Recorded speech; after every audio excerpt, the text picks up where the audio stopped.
Bueno, estamos con Daniel Bacheto, amigo, docente, profesor, y además siempre lo convocamos a Daniel para que nos ayude a pensar, nos ayude a recordar, principalmente en la materia que lo caracteriza, que es la historia.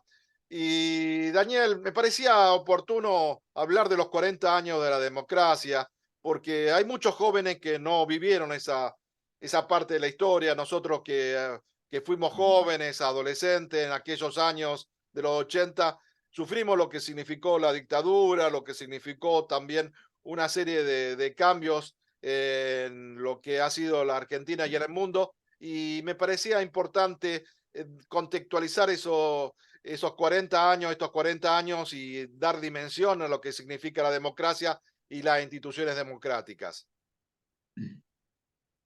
Sí, sí. Bueno, Aldo, muchas gracias por convocarme como siempre y es un gusto compartir con vos y con tu audiencia, por supuesto. Bueno, obviamente los 40 años de la democracia es una fecha o una cifra que invita a hacer una especie de balance, de reflexión, de juicio de todo lo transcurrido, ¿no? A partir de la recuperación. Pero también un poco lo que está ocurriendo en el país, en la región y en el mundo, nos tiene que hacer pensar sobre el hecho de la fragilidad de la democracia. Eh, Hay una especie de crisis del régimen democrático por varios motivos, ¿cierto? En primer lugar, porque la democracia, si vamos a la etimología, significa de alguna manera el gobierno del pueblo, ¿no es cierto? El gobierno de las mayorías.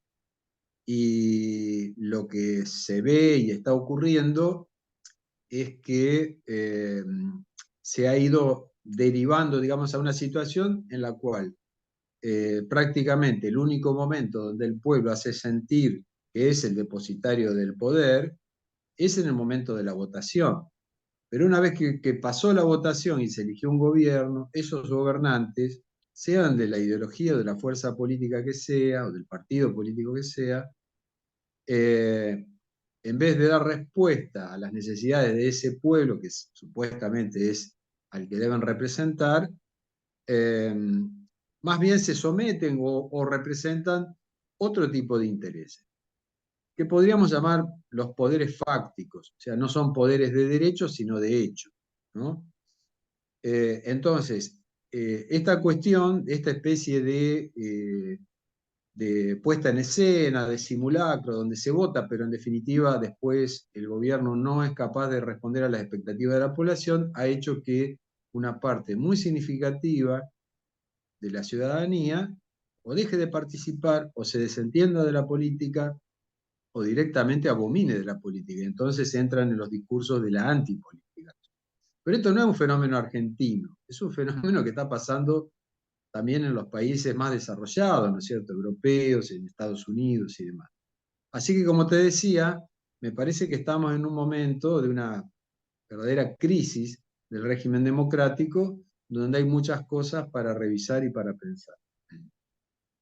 Sí, principalmente, Daniel, el auge de la democracia en nuestro país a partir de la figura de Alfonsín, que hablando que con la democracia se comía, se educaba y se curaba, me parecía que tiene que seguir vigente, pero bueno, los distintos gobiernos con las distintas posiciones, con los distintos conflictos, situaciones que han tenido, no dieron respuesta. Y creo que también esto hace que el descontento sea mayor y que hoy, en vez de respaldar a la continuidad democrática, haya voces que alienten otros sectores que no tenían representación en otra parte de la historia argentina. Claro, fíjate vos qué ironía, ¿no? Qué ironía. Justamente vos decís, ¿no es cierto?, en estos días como que se asiste a una especie de celebración de la figura de Ricardo Alfonsín, ¿no es cierto?, como el primer presidente de la democracia recuperada.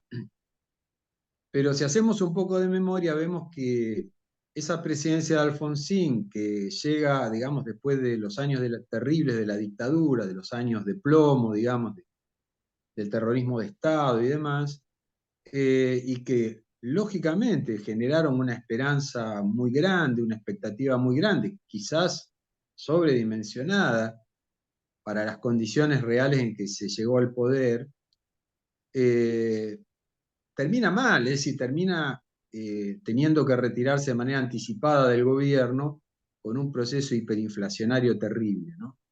Entonces, tenemos ahí un primer fracaso, podríamos decir así, de el primer gobierno democrático. Y después los que lo siguieron, digamos, el gobierno de Menem y de la Rúa, pasó lo mismo, porque en el caso de Menem, eh, tenemos un hecho que es a esta altura ya recontra sabido, y que él mismo además tuvo el cinismo de confesarlo, decir, bueno, si decía lo que iba a hacer, no me votaban. O sea, Menem llega al gobierno en una campaña donde promete cosas o promete una política de gobierno que después La no revolución realizó, sino que hizo, productiva. claro, revolución productiva, salariazo, etcétera. Sí, nosotros la vivimos, ya somos gente grande, vivimos ese tiempo y nos acordamos de las consignas y de los actos multitudinarios. Me acuerdo de uno que tuvo lugar acá, teniendo como fondo la cancha de Unión, ahí en la unión de las avenidas Freire y Pellegrini y López y Plane atrás, y ahí una gran concentración masiva, ¿no? Digamos, y estaba ahí Menem con toda la dirigencia de esa campaña. Pero bueno, quiero decir, llega con una promesa que después defrauda, porque en realidad lo que va a realizar en su gestión de gobierno es la aplicación por primera vez de una política neoliberal a rajatabla. Porque digamos que había habido anuncios o anticipos de una política de tipo liberal, privatizadora, extranjerizante y demás con Martínez de Oz, pero no llegó a tener, digamos, la profundidad y la dimensión de lo que fue, digamos, con la figura de ese superministro que fue Domingo Cavallo, Oh, y Dromi ¿no? también con la reforma del Estado, Dromi también dando las cuestiones Sí, legales fue para... todo un equipo, pero la figura central fue Cavallo, sí, quizás el cerebro jurídico fue Dromi, Roberto Dromi, pero bueno, toda esa gestión implicó de alguna manera una especie de programa neoliberal a rajatabla, a ultranza, que terminó con una devastación del tejido productivo, eh, privatizaciones masivas, ¿no es cierto? Bueno, y terminamos con las tasas de desempleo más elevadas que se tenga memoria, ¿no es cierto? Más del 20%, prácticamente uno de cada 5 argentinos estaba desocupado Las en empresas edad estatales productiva. se destruyeron y la gente quedó desocupada. Uno piensa, Claro, y un proceso de endeudamiento que si bien venía ya desde tiempo de la dictadura militar, ¿no? Y de alfonsinismo, pero se potenció enormemente y termina de explotar con De la Rúa cuando se corta definitivamente el crédito, el acceso a los mercados para la Argentina. Y ahí viene el estallido del 2001. Entonces, eh, si bien puede ser algo sabido para las personas mayores o las personas que lo hemos vivido, como nosotros, de nuestra generación, eh, las nuevas generaciones, los más jóvenes, ¿no es cierto?, no pasaron por todo esto. Y y lo lamentablemente, dimensionan tampoco, porque yo hablo con bueno, jóvenes y no toman la cuestión tan importante que ocurrió porque lo minimizan. Y creo que es nuestra responsabilidad dar cuenta de las situaciones que se ha pasado en Argentina. es muy difícil que puedan sentirlo o vivenciarlo como los que lo experimentamos en carne propia, de manera directa. Pero vos sabés que el ser humano tiene esa... El otro día se lo explicaba a algunos alumnos míos de ciencias políticas, que el ser humano, digamos, nosotros las cosas de las que hacemos experiencia directa son muy pocas. O sea, el mundo de nuestra experiencia real directa sería un mundo muy pequeñito, muy parroquial, digamos, muy pequeño y estrecho. Pero justamente lo grandioso es que nosotros, a partir de la fantasía, a partir del conocimiento, a partir de distintos capacidades, a partir de la memoria, ¿no? Aristóteles decía que el ser humano es el animal que tiene la memoria más grande de todos, entonces la capacidad de memoria más grande. Y eso nos permite ampliar nuestro campo de experiencia de una manera casi infinita, ¿no es cierto? Ahora, el problema es que las nuevas generaciones no ampliaron su campo de experiencia porque de alguna manera fracasó la transmisión de esa experiencia. O no hubo voluntad de hacerlo o no se supo hacerlo. Entonces, o no se lo transmitió de manera adecuada, O la ¿no? escuela Es fracasó, decir, la educación también fracasó, porque creo que también en un momento se hablaba de eliminar la historia, ¿no? Como materia fundante dentro de la educación pública.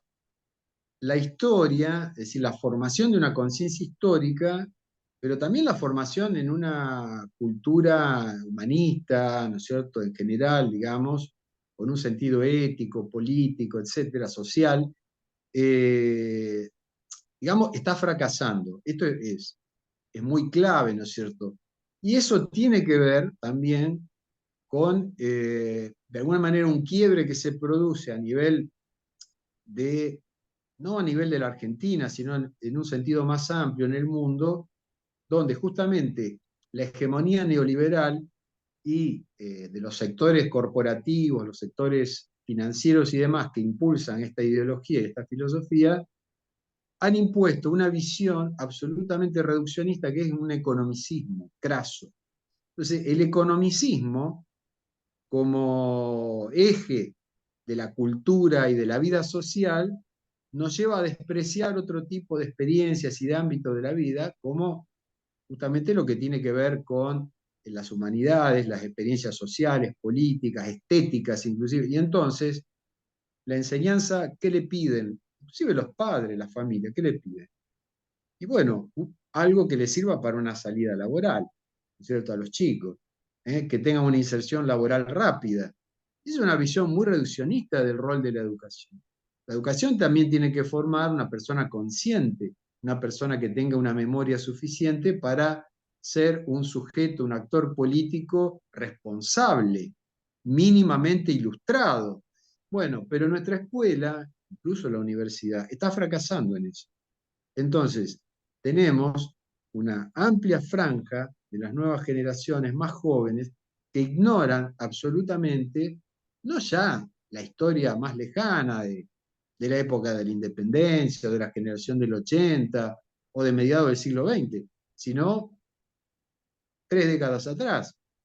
No La saben historia prácticamente reciente, nada. como se analiza a veces, la historia reciente, porque no deja de ser una historia Sí. reciente. La historia reciente, digamos, de los años 70 para acá, es una etapa muy clave para entender el presente. Y esto genera una debilidad enorme del funcionamiento de la democracia, porque la democracia funciona si vos tenés un ciudadano que es capaz de pasar por hacer la criba, digamos, hacer la selección de todo lo que circula en la esfera pública y en la esfera mediática y comunicacional, en esta especie de bombardeo, ¿no?, de datos, ¿no? Pero datos que si vos no los podés contextualizar, no los podés juzgar y no los podés seleccionar, más que informarte, te confunden, Sí, ¿cierto? Daniel, vos hablabas de Menem, el cinismo de Menem.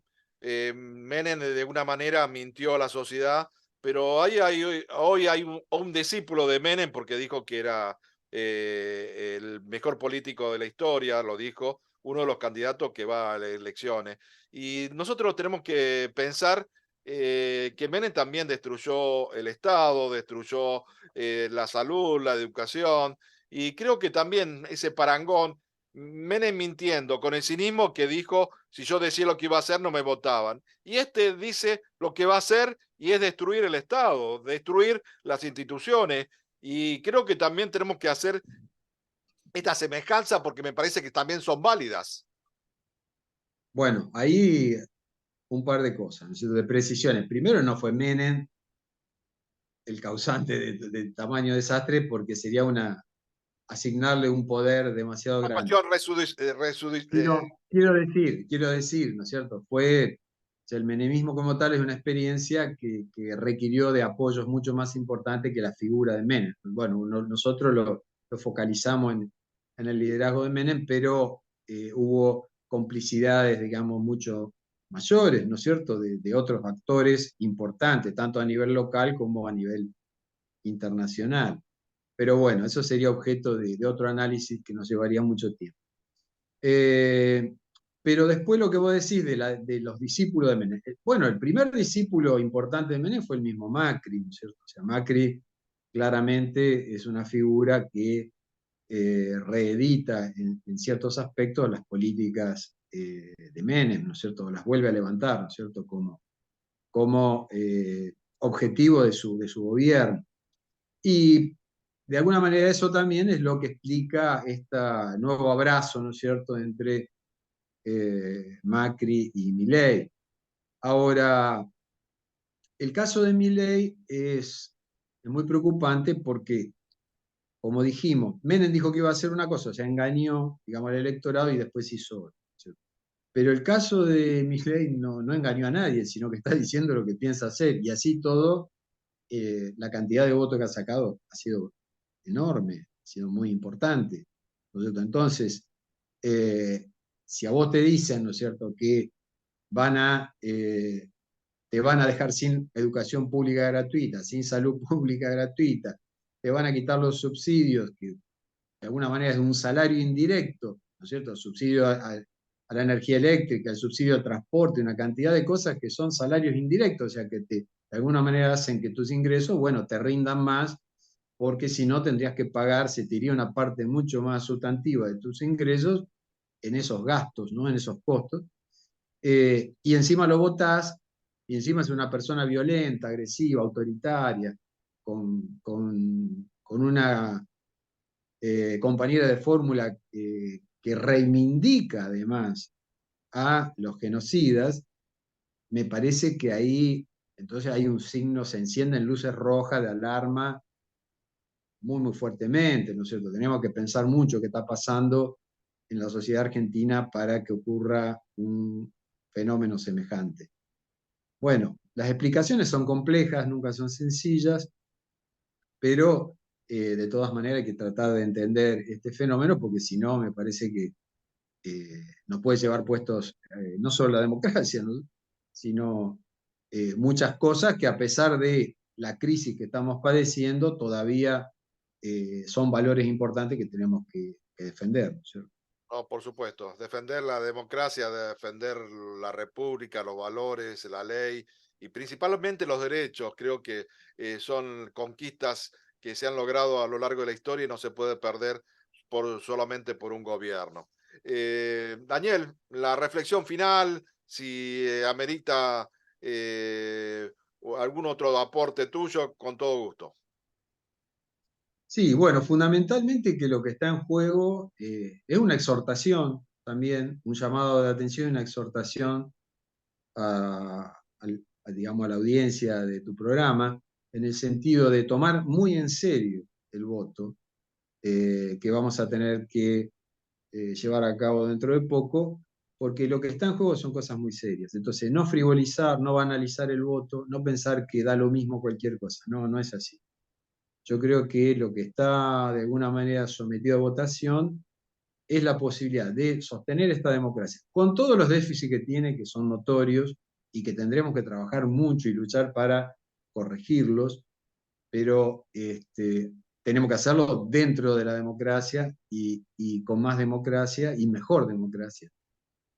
Y lo otro que es directamente, como ya se dijo, un salto al vacío, ¿no es cierto? Es abrir una compuerta a algo que puede ser, estoy seguro, una experiencia muy dolorosa y de un sufrimiento muy agigantado para amplios sectores de nuestra población.